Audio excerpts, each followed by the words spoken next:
This is Art Sense, a podcast focused on educating and informing listeners about the past, present, and future of art. I'm Craig Gould.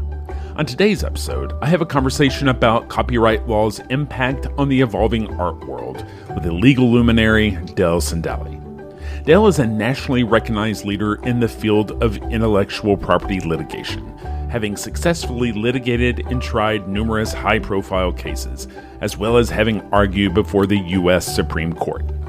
She's a 2023 inductee into the IP Hall of Fame.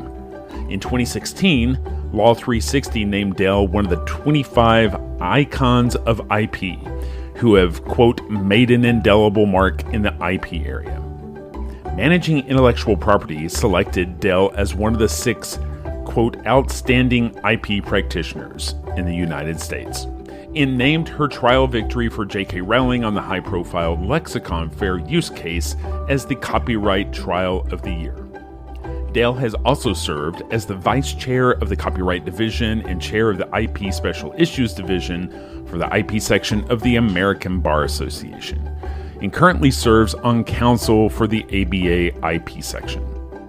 In addition to her active law practice, Dale also teaches courses on copyright and trademark litigation at Harvard Law School.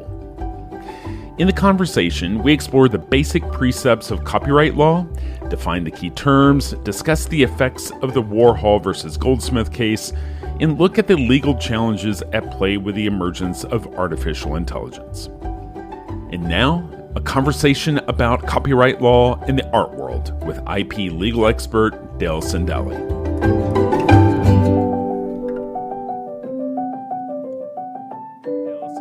Thank you so much for joining me this week on the Art Sense podcast. Dale, you're a partner in Kirkland & Ellis's New York office and chair of Kirkland's Copyright, Trademark, Internet, and Advertising Practice Group. You've litigated some very high-profile cases in regards to copyright and fair use, including J.K. Rowling's Lexicon case, Shepard Fairey's Hope poster. It's not an exaggeration to say that you're one of the top IP and copyright lawyers in the U.S., and I wanted to have you on the broadcast to talk about the changing landscape of copyright law and fair use as it pertains to us in the art world. Maybe we could start with kind of a basic overview of what protections the Copyright Act provides. In particular, how would you currently define the term fair use? Fair enough. Thank you for that intro as well. So copyright comes right out of the United States Constitution, as does patent law, and it's intended to give authors of works, creative people who come up with new things and add value to the world by so doing it, an exclusive right to get the value of their work for a limited period of time. And that means not just the value of the specific, say, book they wrote, but also the value of things that are based on said book called derivative works. And it's not just the right to reproduce a work, because you think of copyright, you think of copying, but you also have the rights as the copyright owner to decide how your work will be displayed, or whether the work can be imported, or how the work can be distributed. So the bottom line is, if you are the copyright owner, you have a broad swath of rights to be able to incentivize you to continue to create new works. Now, the second part of your question is, what's fair use and how does that relate to it? Well, fair use is also in the copyright law. It's part of what we call in the United States the Copyright Statute of 1976.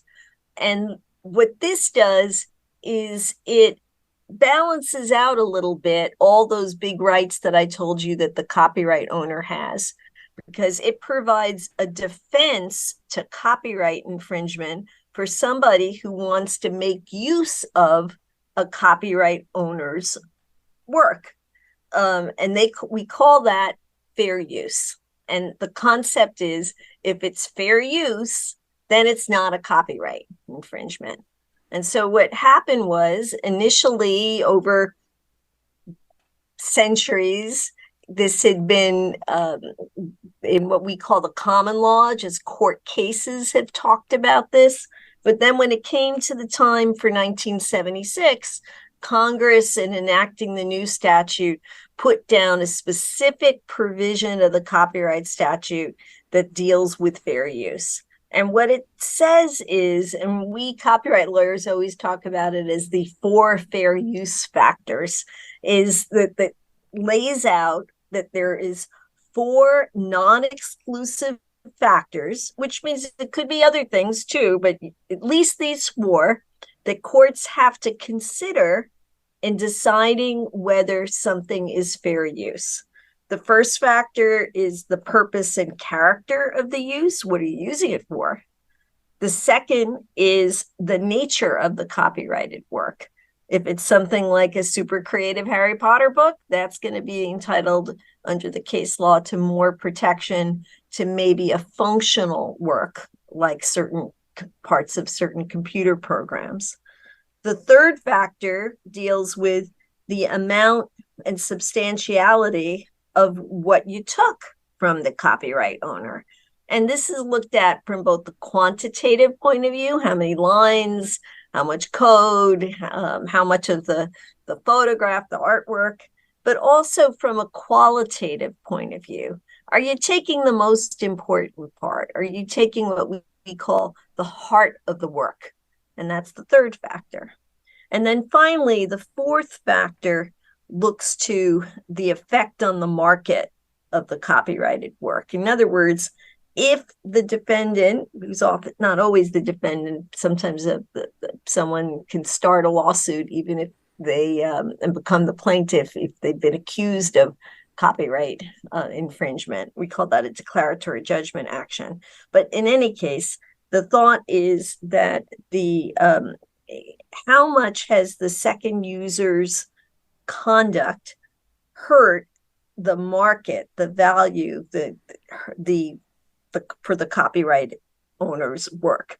And this is looked at not just for that work itself, but any likely derivative markets that might be developed over time, like, I don't know, a book version of the movie, for example, or a movie version of a book.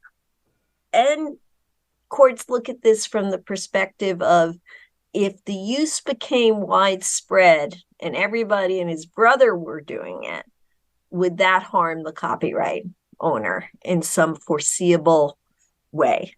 And what courts do then, and what lawyers do to try to help courts, is they march through these factors and try to explain the situation to the court and sometimes to the jury. And ultimately, at the end of the day, the court will decide whether something is fair use or not.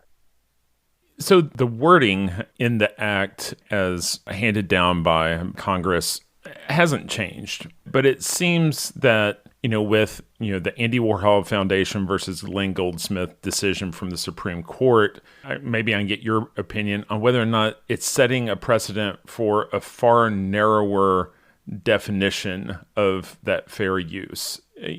What are we seeing as the effects, or do we anticipate any effects from this particular case? Well, I can give you a definitive. It's too early to tell, but there's a divided point of view. With just like there was a divided point of view as to how the case should come out, there's a divided point of view as to what the import of the case would be. A lot of people, and I think I'm probably one of them, are more of the view that this is that the Warhol v. Goldsmith decision was not a departure from existing case law, and certainly not from the statute, but more was a clarification of what the law had always been. And what we tend to do as copyright lawyers is, you see law advancing and changing over time, and new cases present new issues. And we sometimes talk about it as the fair use pendulum. And sometimes the pendulum swings towards fair use, and sometimes the pendulum swings back against fair use. And a lot of people in the field were of the view that, in particular, I'm sure it's a case you are familiar with, the Carew versus Richard Prince case involving the Rastafarian book that was used by Prince. Images were ripped out of the book to make, in some cases, collages, in some cases, other types of works by Prince. And that was deemed to be a transformative use by the Second Circuit some years ago. That was a very controversial decision, which led to even the Second Circuit to say, in subsequent cases, that maybe that's the high watermark of first use. Maybe the pendulum's really swung out there and we need to course correct. Other circuits, another art case, the Scani Nation case, which involved using a photograph but altering it in a way to make a political commentary about the subject of that photograph, also said, I'm not sure if Carew got it right. It seems to be straying more and more from those four factors to place too much emphasis on transformativeness. So what I'm trying to tell you is that before you even got to the Warhol v. Goldsmith case, there was already a sign in the case law of concern about what transformativeness meant and whether it was becoming too much of a litmus test. Like if it was transformative, that's all it mattered, and you didn't need to look at whether the work was commercial or how much was taken or what kind of work it was or what the effect on the market was. As long as it was deemed transformative, that was the get out of jail free card. And there seemed to be increasing pushback to that, especially, remember, one of your first questions was, well, what rights do you have as a copyright owner? And one of those rights is the right to make derivative works. So if you make a beautiful painting, you have the right to make it into note cards. You have the right to put it on your website. You have the right to make it into a t-shirt. All those kinds of things are what you would have as a derivative work right. And so the concern started to develop in case law that how do you draw the line between a derivative work, which is based on a work, which is the right of the copyright owner, and something that's transformative, that's fair use, that isn't something that the first author, the first copyright owner, has the ability to control. So what I'm trying to say is that while there's a lot of focus and attention now on fair use as a result of the Warhol versus Goldsmith case and other cases, I don't think it's really changed the law so much as provided some clarification as to the process you should go through in examining these factors under the statute and figuring out whether something is or isn't fair use. Say I'm a figurative artist and I'm working from reference material that is beyond what I'm capable of taking on my own, right? And I am looking at combining, disassembling, putting back together. How can I have assurance that I'm creating what in my mind may be something that's transformative?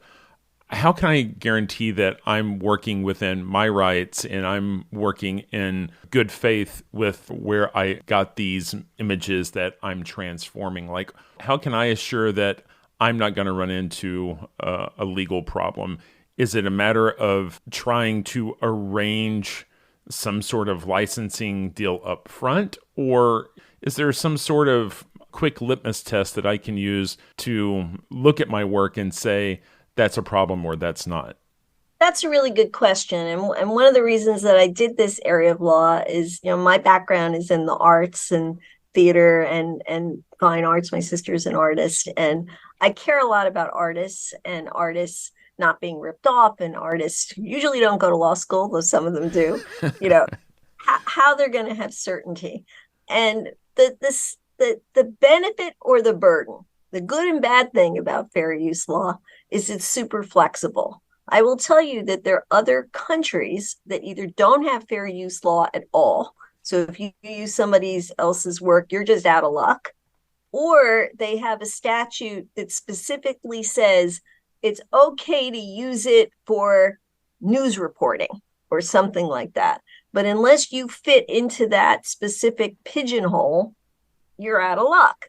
So those things, not having fair use law, sometimes it's called fair dealing abroad, or having a statute that's super specific, you could do this, meaning you can't do anything else, that would provide more clarity. But you could argue as an artist that, you know what, I might prefer a little more flexibility, which is what US law does, even at the expense of a little clarity.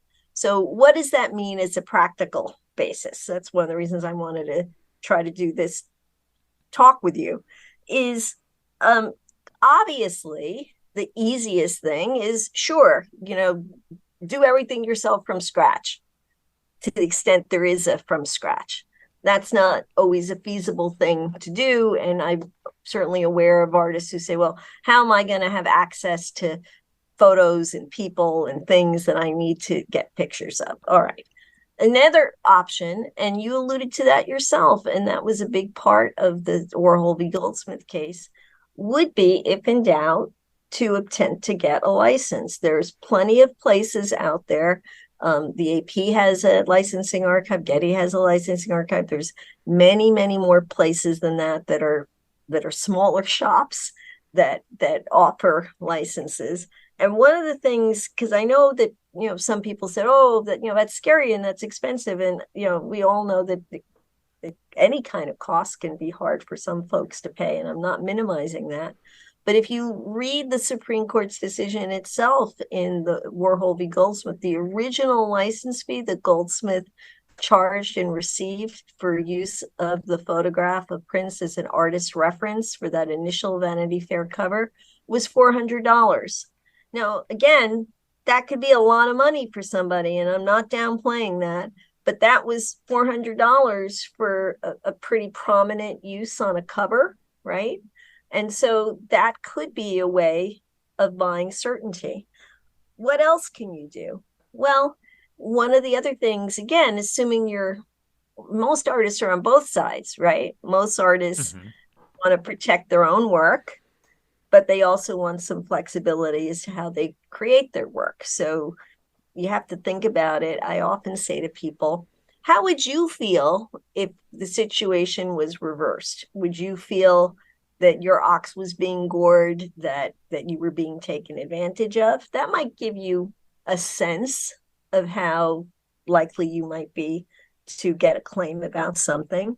But part of the reason I went over those 4 fair use factors is to think about, and it's hard for an artist to be a lawyer. No one's asking you to be a lawyer, but the idea that everyone can go afford lawyers isn't that easy either, although many law schools have things like the Volunteer Lawyers for the Arts, which are pro bono things to provide assistance to artists who are below a certain level of income to get free help. Columbia has one at New York City, but many, many other cities and states have them too. You can do a internet search for Volunteer Lawyers for the Arts, and that could connect you.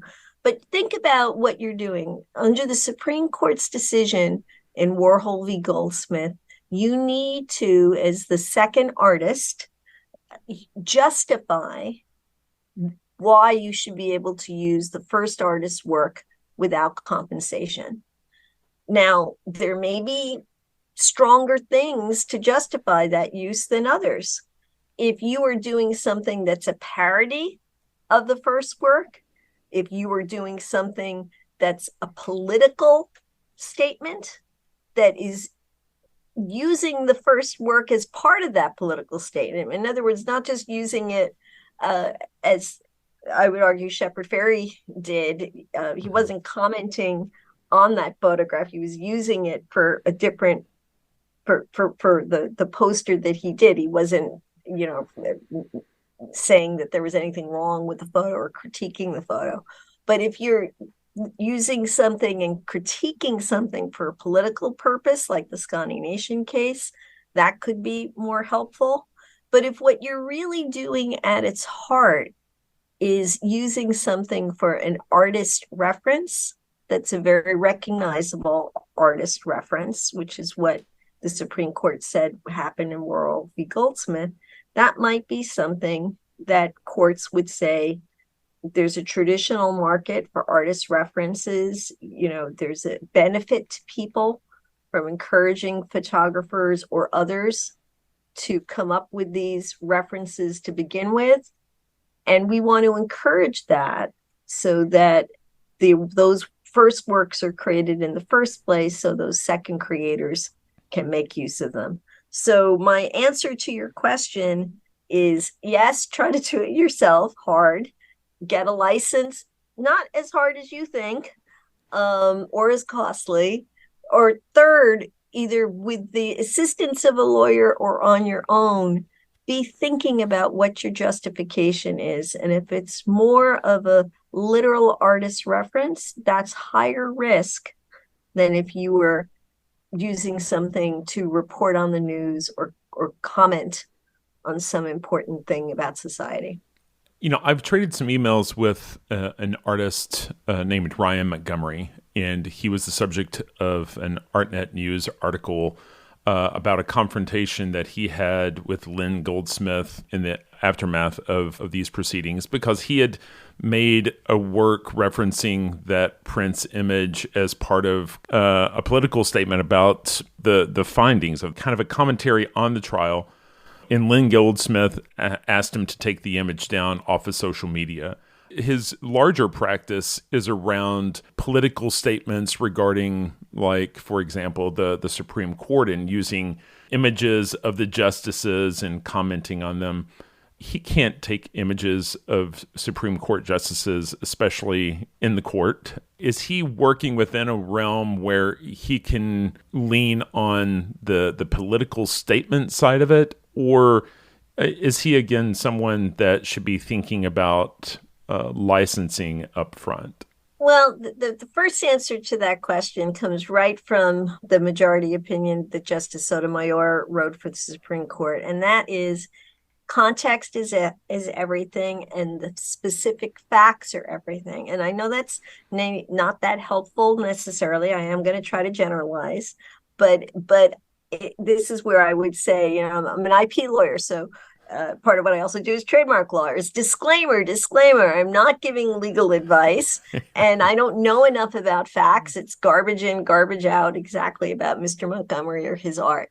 But to the extent that part of his art is about using images of justices or other people to make commentary about their decisions or something like that, that is, first, from a right of publicity point of view, these would be public figures, which would often be a good thing to weigh in favor of someone wishing to comment.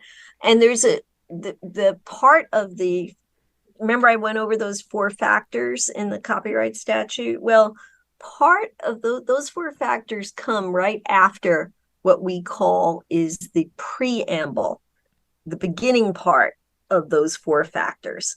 And that says that the types of uses that would be fair use or might be fair use are things like, quote, criticism, commentary, news reporting, teaching, scholarship, or research.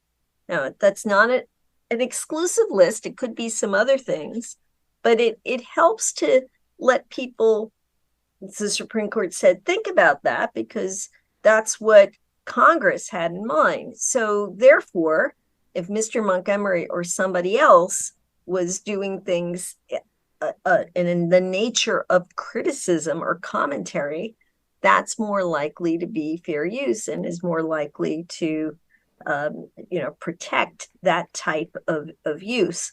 There can be some nuances, though, again, similar to the Shepard Fairey case, in the sense of, while the ultimate message might be commentary, is there commentary about the original photograph or book that was taken? Or was it just simply used to make a parody or a statement about something else, where using the original material wasn't for the purpose of commenting on that original material. The more you comment on the original material, the more you can see there could be a justification for that purpose. And I can explain that in a minute. The other type of thing that you told me about that Mr. Montgomery did is it sounds like he did some of his own artwork, again using the same Prince photograph of Prince that Goldsmith had made, and he did his own non-Andy Warhol version of it, and in his mind that was sounded like he was helping to illustrate some of his thoughts about the decision. Right. And depending on how you look at that, again, no one knows the full context, the full story from a post, but it looked a lot like, again, use of the original photograph that Goldsmith worked so hard to protect, to be made into a painting form. And where was it as a commentary on her original photograph? Not clear that there was any. And at least the Supreme Court, she just spent years trying to win this case before the Supreme Court. I guess she took the position that would not have been fair use. I'm not aware of any lawsuit being filed. I'm not aware of any of this being other than an exchange of emails and discussion in the blogosphere.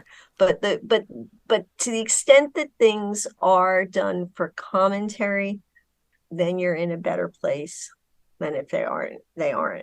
Can I give you a couple of examples to maybe illustrate this? Absolutely. All right. Well, these were slightly I'm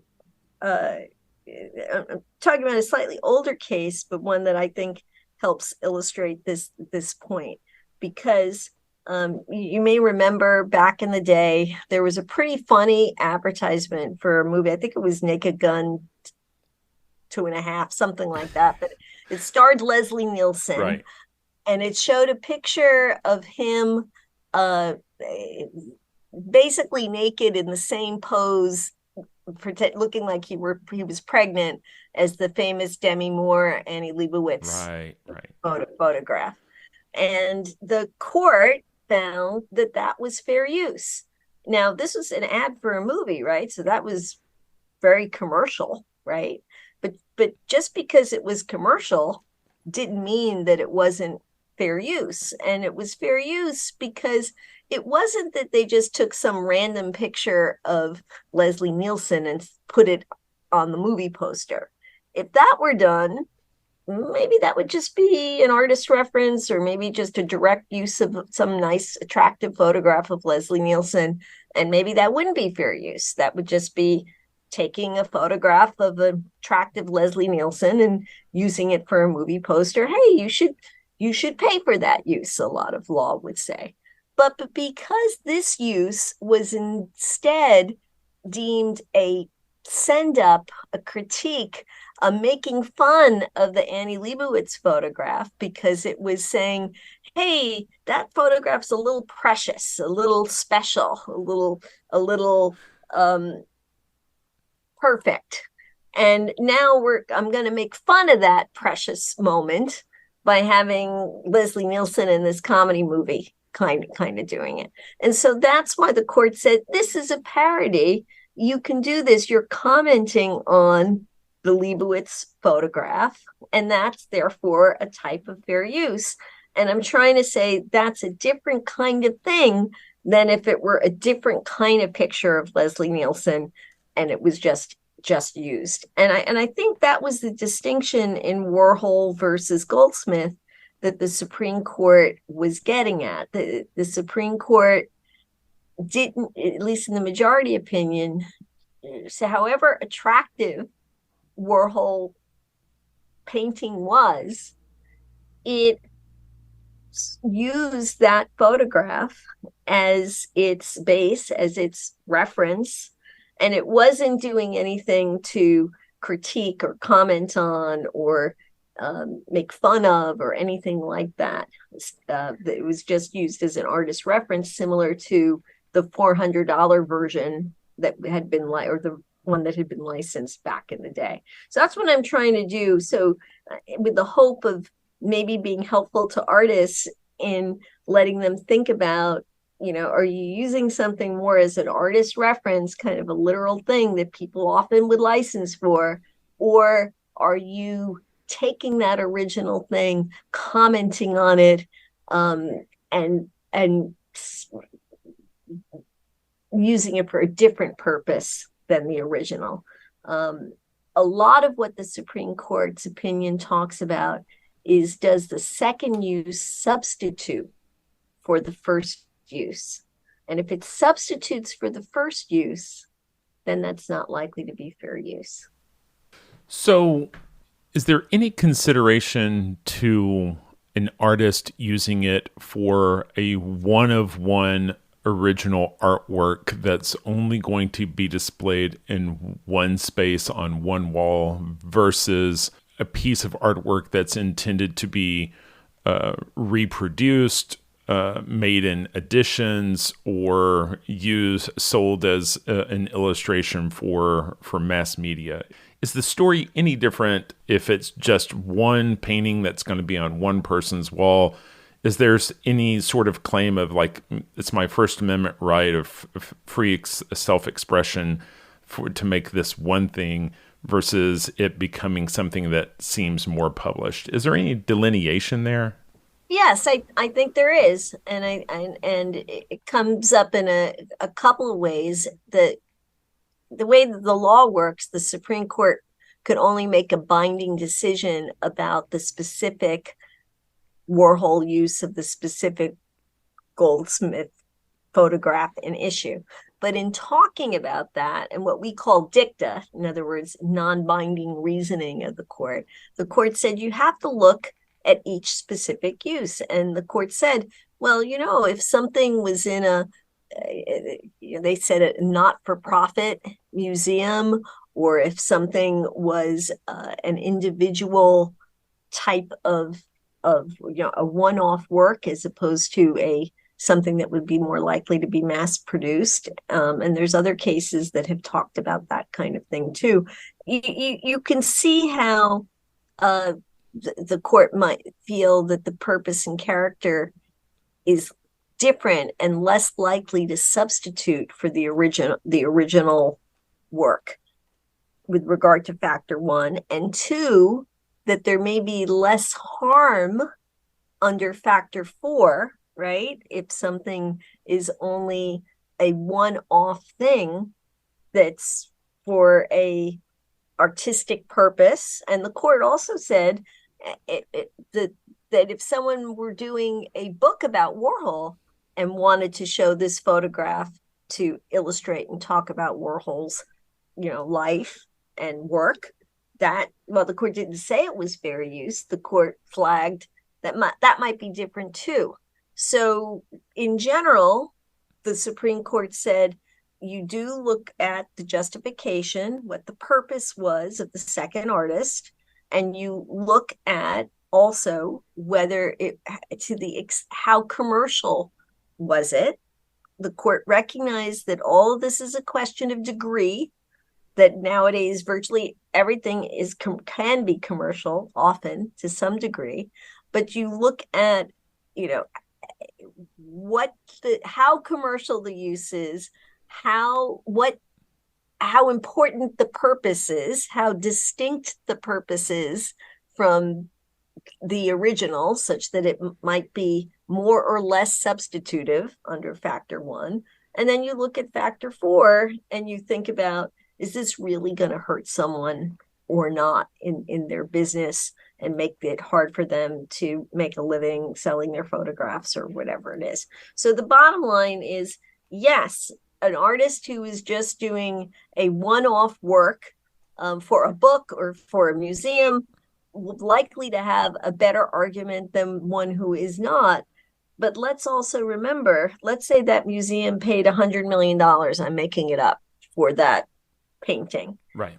A court might still find that to be a very commercial use that normally should have an artist reference fee paid. We don't know. That question wasn't before the court, but that's certainly a possibility. In the past, there have been a number of artists that have blatantly appropriated art as part of their artistic practice. And so I'm thinking in terms of like Sherry Levine photographing a Walker Evans photograph and basically titling it after Walker Evans. And of course, there are still cases in the court right now pending with Richard Prince. And those cases where it's kind of pure appropriation, what defense do artists like that have as a photographer photographing a photograph and saying, this is my statement on the originality of artwork or, my homage to this artist? In some of these cases, is it a matter of it wouldn't pass the test, but nobody has chosen to litigate? Well, you don't know whether it would or wouldn't have passed the test, and the tests do evolve over time because precedent changes or evolves over time. So you don't know whether people thought that Sherry Levine's work was infringing or wasn't infringing or what they thought about it. But what you can look at it from the perspective of what we know today. Let's pretending like she was creating the after Walker Evans today works. And it's interesting because one of the things that she did is she said after Walker Evans, she didn't try to pass off the works as just Sherry Levine, right? She noted the credit. And I argued this Daystar case before the United States Supreme Court, which basically said artistic credit isn't something that we're going to credit under the Lanham Act. That kind of principle is part of is more likely to adhere to outside the United States. You might have heard about moral rights of artists and things like that. But it was interesting to me, knowing the Daystar case, that Justice Sotomayor, in the majority opinion, in talking about the facts of the Goldsmith case, frequently pointed out that there was a lack of credit to Goldsmith by Warhol or the Warhol Foundation or Vanity Fair, Condé Nast in the use. I just put a pin in that because a lot of artists do care about credit and a lot of people care about credit and who things are from. So I just think about that. But and I don't profess to be an expert on Sherry Levine, but I know that she overtly said that she was engaging in commentary. She was talking about a lot of her work. I think it was, at least some commentators refer to it as the feminist hijacking of patriarchal authority. And she was making you see these images in a new light. And if I were Sherry Levine, I would try to argue that was a justification for her kind of use that was different from what you would have if you were merely taking something as an artist reference, as a way of avoiding the drudgery of coming up with something on your own. I don't know whether it would fly or not, but certainly she has an argument that she is using it for this purpose of commentary, that objectively someone would see that and understand it and understand how those works were created. Now, Richard Prince is more complicated, right? Because as we started off, he won that Carriou case. And the thing about that Carriou case, and to some degree, the Warhol recent case, we'll see if courts say how much it's overruled or not. Carriou, I'm not going to come to an opinion on that at the moment. But the Carriou case focused a lot on how much a work had been changed. The court found that some of the works that Prince made that were more like collages were more transformative than ones where just a guitar was painted on or added, and that was not clear whether that was transformative. And what's interesting about the Supreme Court opinion, among other things, in Warhol, is that it made clear that how much you changed it wasn't the litmus test. You have to look at what the purpose is. And it may be that if you only used a foot and you ended up with a Niagara-like work by Koons or something like that, that purpose and justification, you were only using a little bit of it, you were using it in connection with lots of other things, it wasn't recognizable. Maybe the Supreme Court would say that was okay, maybe not. But the point is just purely how much you changed it, or how, or as people would argue that you argued new meaning or message, wasn't enough. But for Prince, after he won that case, I'm certainly not his psychiatrist, but he seems to have doubled down on fair use, right? I mean, famously, he took Instagram and other postings of art, and he just blew that up and sold it for, at least it's been reported, for something like 100,000 per work or something like that. And the only thing he did is sort of have very small text at the bottom of some of these images that were hard to understand what they were. And that led to a couple of lawsuits, both of which have gotten past the motion to dismiss stage, where courts have said, maybe this isn't fair use. Maybe you are taking too much of the original, causing these personal harm, and maybe you should be sharing some of this $100,000. We don't know what the ultimate effect of this decision is going to be on those cases, because they'll have to present the evidence fully to the court if they're not settled, and we shall see. But I do think that type of work where the burden will be on, the burden is always on the person claiming fair use. It's an affirmative defense. The burden is not on the copyright owner to disprove fair use. It's the burden on the person using the first author's work to prove that it is fair use. And I think that for that type of literal, recognizable use, and I'll add in uncredited use perhaps too, the people may have to work a little harder to explain their justification. I'd like to change gears for just a second and talk a little bit about artificial intelligence, because the use of AI for the creation of images is based on the use of trained data sets of images. And it appears that these data sets of images are being scraped without the permission of some artists, photographers, licensing companies. I know there's even a suit out there by Getty Images right now against an AI company. I know that I've seen some people create work that they say this is my AI creation, but it's obviously a derivative work of another artist who they trained their set on. And I'm just wondering, what do you think the law is going to say about artificial intelligence utilizing artist work as input for creating work that in some cases may not show any similarities, but in other cases it's a perfectly recognizable style? How is artificial intelligence changing this landscape? Well, first off, is a lot of this debates reminded me of when the internet became popular or domain names became popular. It's like, oh my God, what law is going to apply here? What do we do? And what usually happens is courts say, well, we apply the existing copyright law to the new fact pattern and see what that means.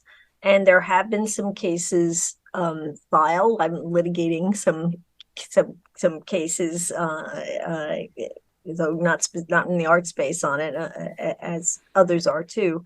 But what I think you need to look at it, courts are going to look at it, as the Warhol case made clear, from a fact-specific point of view.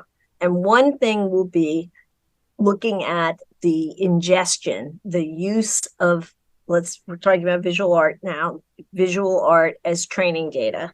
And there are many who believe that that is a type of use that should be licensed, and that there's a market for licensing artwork, and that it is, some people will say that's per se a copyright infringement. Others would say you can never say per se copyright infringement.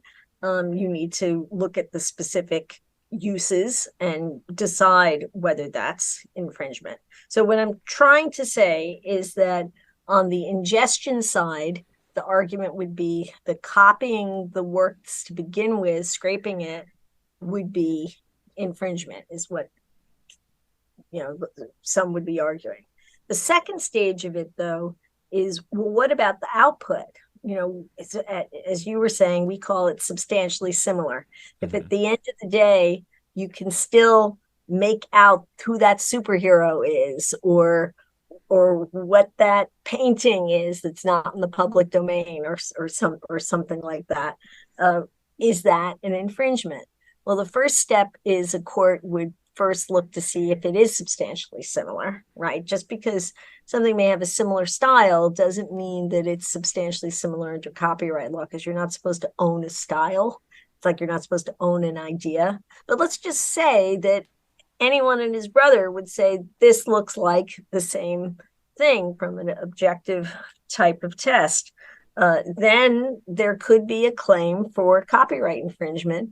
And the interesting thing would be, who would it be against? Would it be against the person who used the tool to create that output? Would it be against the company who set it up so that it could be used to be that way? Would it be against all those people? Some of the original cases that have been filed are suing everybody that they can think of, to try to cast a wide net. And I think that over time, there will be more cases that will decide the issue of both the input and the output. But you raise another question, though, because I know that your podcast has lots of artists. Mm-hmm. And I know that there are artists, friends of mine, including, who like to use things like Midjourney or other forms of AI product out there to create work.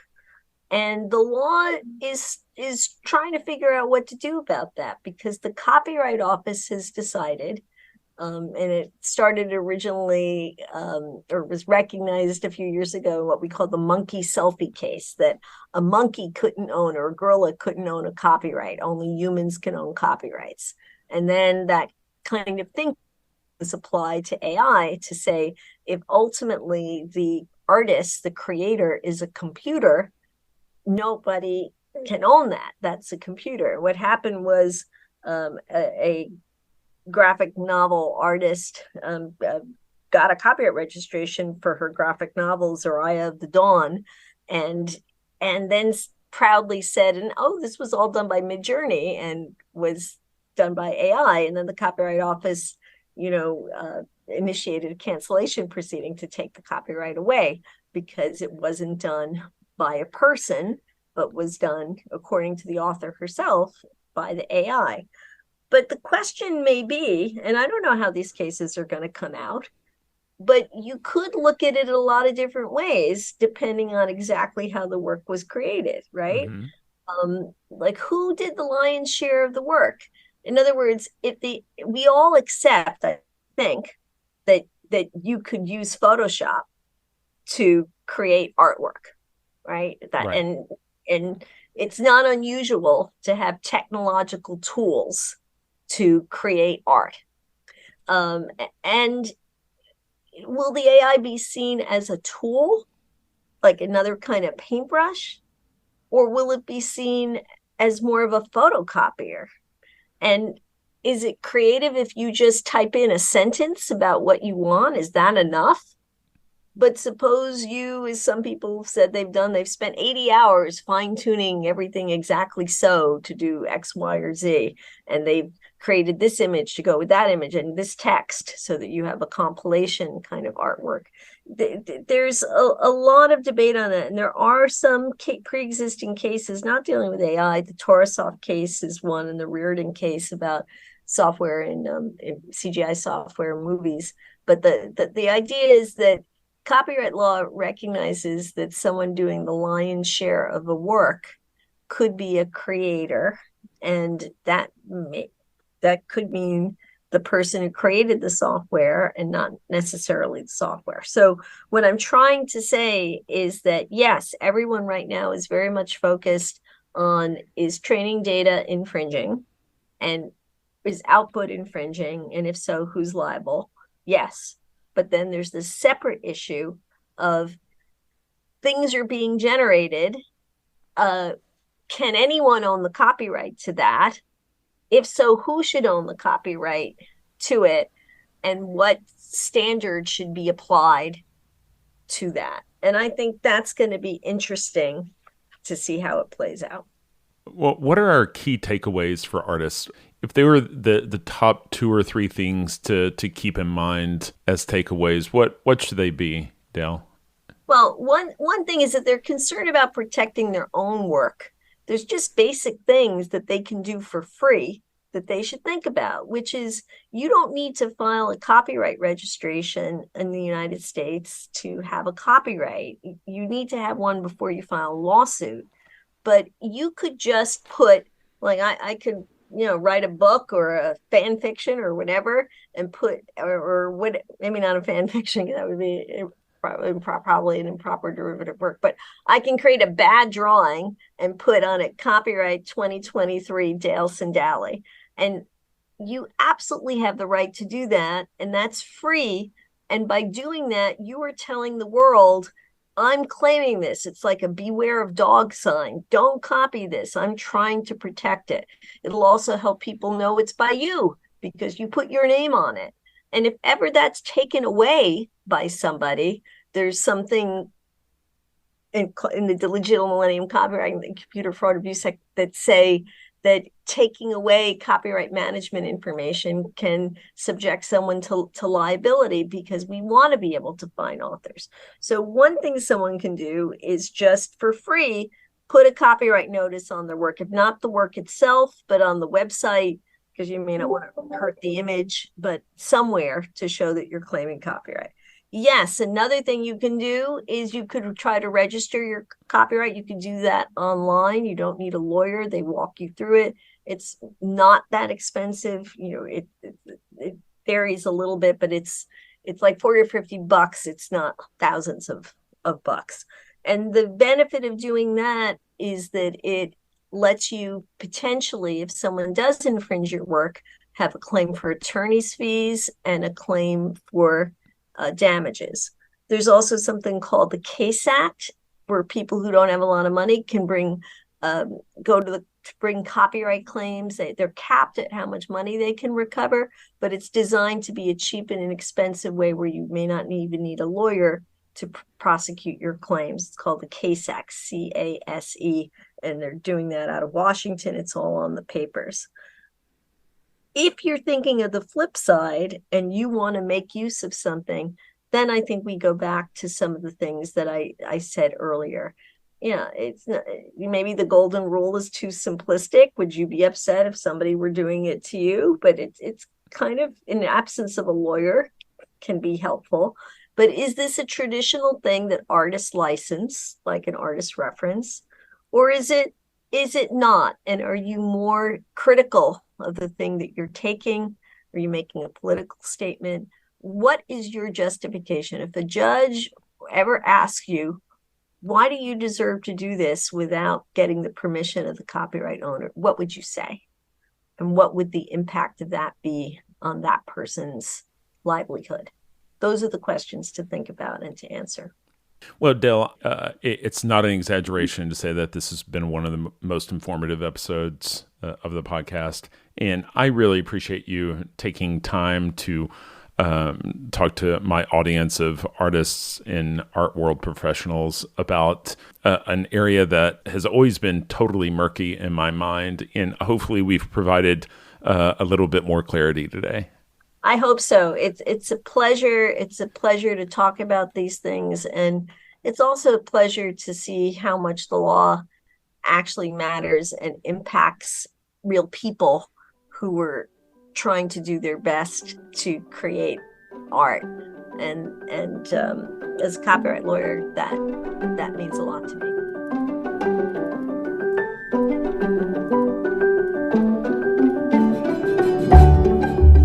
That's all the time we have for this week. You've been listening to ArtSense. You can find the show on Apple Podcasts, iTunes, Google Play, Stitcher Radio, Spotify, or your favorite podcast app. If you've enjoyed this podcast, be sure to subscribe. And while you're there, please rate the show and leave a quick review. Your feedback is the key to other folks finding us. And if you'd like to see images related to the conversation, read the transcript, and find other bonus features, you can go to Cambia.art and click on the podcast tab. If you'd like to reach out to me, you can email me at craig@cambia.art. Thanks for listening.